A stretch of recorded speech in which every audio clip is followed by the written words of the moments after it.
فرانسیسی عوام کا احتجاج رنگ لے آیا۔ حکومت نے پرتشدد عوامی احتجاج کے بعد ایندھن پر عائد کردہ ٹیکسز واپس لینے کا فیصلہ کر لیا۔ فرانسیسی وزیر اعظم آج ٹیکسز کی منسوخی کا اعلان کریں گے۔ مزید تفصیلات اس رپورٹ میں۔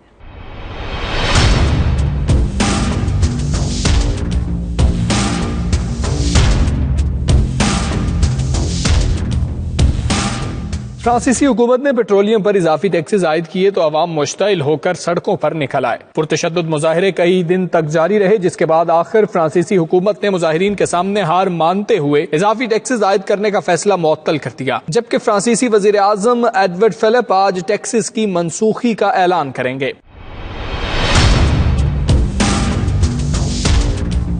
حکومت کی جانب سے ڈیزل پر عائد کردہ ٹیکسز اور اشیاء ضروریہ کی قیمتوں میں اضافے کے خلاف 17 نومبر کو احتجاج شروع ہوا۔ پولیس اور مظاہرین کے درمیان جھڑپوں میں 400 افراد گرفتار ہوئے۔ گزشتہ کئی دنوں سے جاری جلاؤ گھیراؤ کے واقعات میں مظاہرین نے کئی عمارتیں اور گاڑیاں جلا دی۔ مظاہروں میں 4 افراد ہلاک جبکہ 500 سے زائد زخمی ہوئے۔